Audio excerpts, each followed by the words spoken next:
So NRB Chronicles, man, oh man, it's always pinch me. I get to talk to somebody else cool that God has brought here in front of me. And so I have Josh Philipp, and he is with Epoch Times, which looks like Epic to me, but it's Epoch. It's all on where you're from. If you're an American, technically it's Epic Times. You want to speak the Queen's English, it's Epoch Times. So what's Epic Times? Epic Times is an independent international news outlet. We're in, I believe, 34 countries, 23 languages, and the fastest growing news outlet in America. Really? Yeah, yeah. Shows that's total ignorance on my part.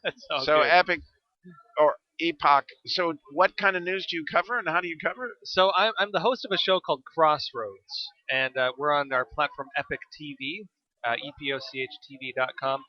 And I do investigative reporting, so I'm also the senior investigative reporter. I recently, for example, did one on military vaccine mandates. It's called The Pentagon's War on Religion. And I really dug into, I got whistleblowers to step forward, I got internal military documents, and we show it through this special feature we just did, that without a doubt, the military has been discriminating against religion. This isn't even just limited to COVID-19 and vaccinations. This is bigger than that. So how about God and Joshua? Like, how did you get that? Like, did you feel called to this, or how did that happen? So it kind of fell in my lap, so to speak. I've been with Epic Times since 2006, and I was just a student at the time. I was a bright-eyed, just happy to do whatever at that age. And 2008, I got offered a summer internship. Epic Times was still very new at that time. I think 2005 was, we launched like the English edition, everything like that, right? So I was right there from almost the beginning. 2008, I got offered an internship in New York City, and I'm like, oh heck yeah, I'll go there. That's the media capital of the world. And I accidentally uncovered one of the Chinese Communist Party's largest spy operations in the United States, and also uncovered an operation working between the Chinese mafia and the Chinese government, which made my life very interesting for And several pretty years, epic. and pretty epic. And they threatened to kill me quite a few times, but I'm still here, as you can see. And some of them went to prison through my reporting, which was also very satisfying. Wow, Yeah, wow. a And so you're huge, in huge the on this, adventure. and all of a sudden God drops this. Like, could you sense His guidance through that? Can you kind of walk us what that feels like as that reporter? Well, so this was a story basically. I got sent to New York City. Um, there were these big weird protests happening in one of the Chinese communities. It's an area called Flushing. It's kind of like the new Chinatown. It's in Queens, end of the subway line into Queens. Um, and basically, there were weird events taking place. This is right before the Beijing Olympics back in 2008. And we heard stories of the CCP at that time, the Chinese Communist Party, for example, putting on the robes of Buddhist monks and attacking people in China. We heard of them persecuting religions, of course. I think all this is well understood now, but at that time, this was not nearly as well understood. And in New York City, they were doing similar things. There were groups of house Christians. As you know, the Chinese Communist Party, they banned Christianity except for the state-run version. If you don't practice the state-run version, you're a house Christian. There were house Christian groups, democracy groups. They were beating them on the street. One of the biggest targets of these physical attacks were practitioners of Falun Gong, also called Falun Dafa, which is like a Chinese meditation practice, right? They were attacking them on the street, beating them up, spitting on them, threatening to kill them, and it was like mobs of individuals just beating different members of the community up. And I was there like, man, what the heck am I watching? I had no idea what I was looking at. I start talking to people, and all the Chinese people are like, "Oh yeah, those people who are attacking everybody, those are Chinese spies." And I'm like, I'm thinking, James Bond spy. I'm thinking like, like tuxedo and a martini and stuff. Right, Like right, These right, are yeah, guys yeah. in like, white undershirts with stains on them, and they don't shave. You know what I mean? I'm like, no, that's not a spy. That's not. Yeah, what are you talking about, a spy? And over time, I gradually uncovered it. That one, I started noticing patterns. These people on the sides of their bull horns, on different materials they had names of organizations, names like the Peking Association, names like the Shandong Association, names like the Fujian American Association. And I was like, oh, what are these? I find out these are the Tongs, Chinese fraternal organizations.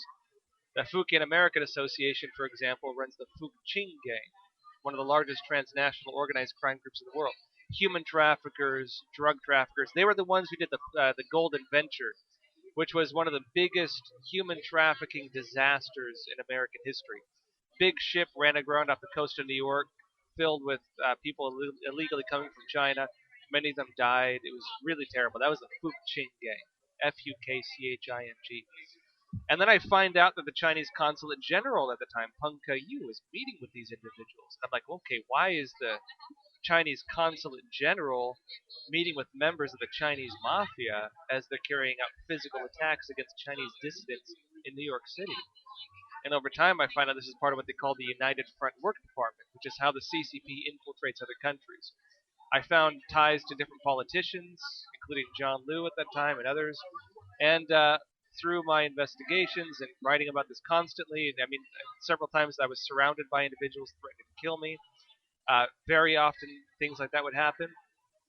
One of my contacts, they threatened. They told me that they threatened him. They said they hired a hitman to chop off one of his hands, for example. So I wrote a story about it. I said, well, let's see you do it now, because everyone's gonna know it was you.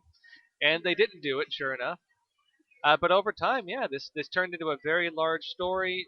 More articles on it. It got the attention of the U.S. federal government. Eventually, the FBI actually launched an investigation into one of the key figures on this, which was John Liu, former New York City controller, ran for mayor. And when he was running his mayoral campaign, FBI unveils its case. And it turns out that he was getting straw donors from these individuals who were basically trying to rig the elections. Two people went to prison, one of whom was the head of the Fujian American Association, one of the Chinese mob bosses. The other one was the daughter of a Chinese, well-known individual tied to Chinese spy networks. Her name was Jenny Ho. Word, Josh. Yeah, it's been a lot. It's been a fun ride, I'll tell you that. But My mind is sitting there because I'm just last night, or we're previewing this movie. I don't know if you're familiar with it. What is it? Finding Courage. Right. I've actually interviewed the director of this before, Kay Rubinstein. Right, I have too. She's great. She's really good. They're filming this movie tonight in our booth. Oh, are they really? And there's two of the Chinese people of the cast that are going to be up there tonight at 8:00. So really, well, I'm hoping you'll come. Well, you get this. It's Bayou A, but anyway, yeah. And so I'm just hearing this, and she was telling me, Yeah. like, I just interviewed her, like, oh yeah, and she was telling me that about every 10 years they have this, and she was describing right. exactly what you just described, right. almost exactly the same thing. And they can't get their movie shown anywhere in the United States because China owns everything. That's right. About every 10 years, the CCP, the Chinese Communist Party, will launch some kind of persecution. And this is just part of the communist ethos. They always want to have something to struggle against. They always need to have the oppressor and the oppressed. They always have to designate part of the society for the rest of the society to be against and to drive their campaigns forward. That's just how they operate. I am so I mean, like, my word, God has gifted you. I mean, I'm just sitting there going, look what God did. I mean, you went up on this internship, and He's given you such an understanding of what is such a complex thing that I know our listeners are just like, man, how wonderful it is that God allowed me to do this interview. I'm just like, man, how cool is it? And so, what would you want our listeners to know? I mean, I know about the Epic Times, or how can we help you? Because you just blessed us to know a whole lot we did not know. I'd encourage everybody to check out our new website. It's Epoch TV or Epic TV, EPOCHTV.com.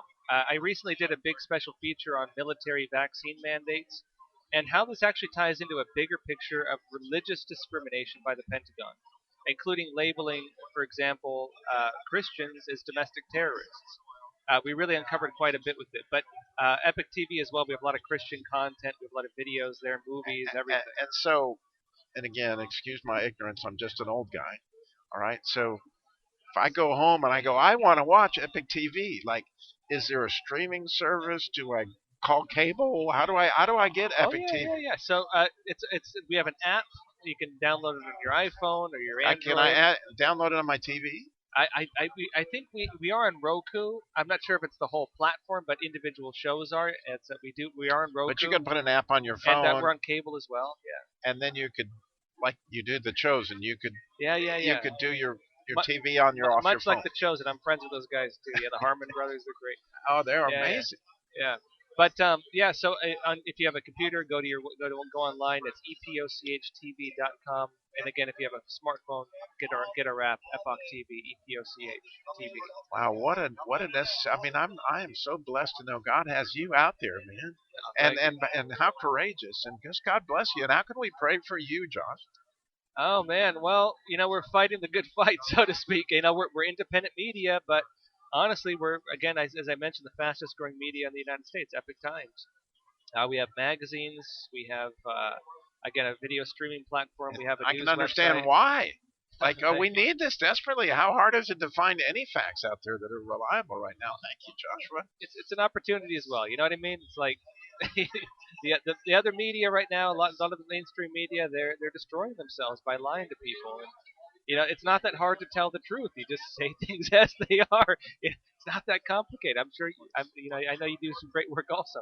It's not that hard just to be honest. You know what I Yeah, mean? yeah, the truth goes a lot further. Thank Yeah, you, Joshua. I'm so honored, really, to have met you and see what God's doing with you. God my bless. pleasure, sir. Thank you.